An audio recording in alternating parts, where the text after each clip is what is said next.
हर हर महादेव। आप सभी लोगों को और मैं दिव्या स्वागत करती हूँ अपने चैनल पर। और आज लेकर आई हूँ बहुत ही प्यारा सा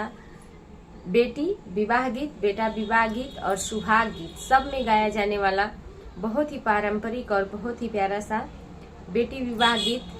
ज्यादा से ज्यादा लोग बेटी विवाह गीत में गाते हैं, तो आप लोग भी फुल वॉच कीजिएगा और गीत को पूरा सुनिएगा और पसंद आएगा तो एक लाइक एक शेयर और जरूर कीजिएगा। आइए सुनाते हैं आप लोग के बीच बहुत ही प्यारा सा बेटी विवाह गीत।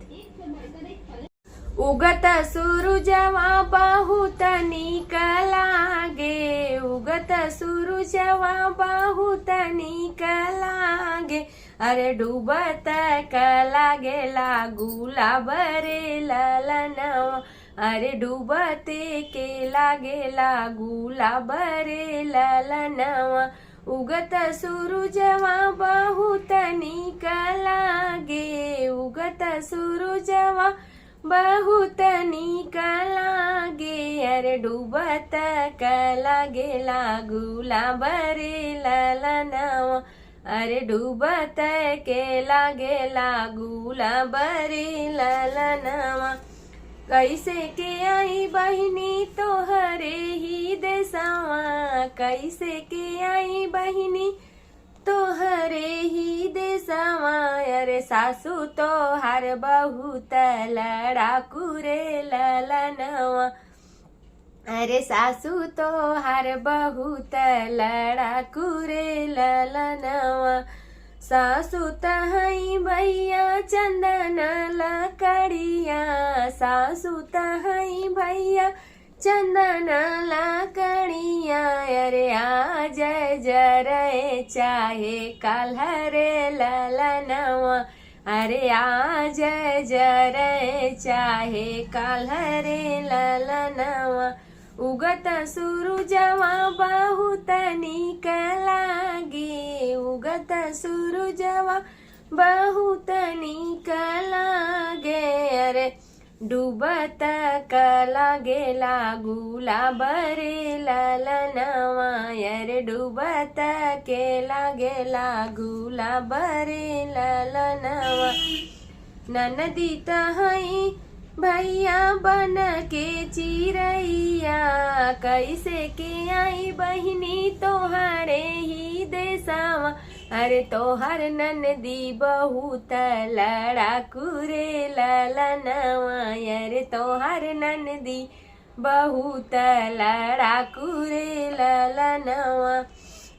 ननदी तहाई भैया बन के चिरैया, ननदी तहाई भैया बन के चिरैया, अरे आज उड़े चाहे काल्हरे ललनवा, अरे आज उड़े चाहे काल्हरे ललनवा, उगत सूरुजवा बहुत नीक लागे, उगत सूरुजवा बहुत नीक लागे, अरे डूबत के लागेला गुलाब रे ललनवा, अरे डूबत के लागेला गुलाब रे ललनवा, कैसे के आई बहिनी तोरे ससुररिया, कैसे के आई बहिनी तोरे ससुररिया, अरे देवरात बहुत झगड़ालू रे ललनवा, अरे देवरात बहुत झगड़ालू रे ललनवा, देवरात हमें भैया उहे हिस्सेदारवा, देवरात हमें भैया उहे हिस्सेदारवा, अरे आज बटे चाहे काल्हरे ललनवा, अरे आज अलग चाहे काल्हरे ललनवा, उगत सूरुजवा बहुत नीक लागे, उगत सूरुजवा बहुत नीक लागे, अरे डूबत के लागेला गुलाब रे ललनवा, अरे डूबत के लागेला गुलाब रे ललनवा, तो कैसा लगा आप लोगों को गीत कमेंट करके बताइएगा, और गीत पसंद आता है तो प्लीज मेरे चैनल को सपोर्ट करिएगा और मेरे चैनल को सब्सक्राइब कीजिएगा। और आइए मिलते हैं अपने नेक्स्ट वीडियो में, तब तक के लिए धन्यवाद आप सभी लोगों को।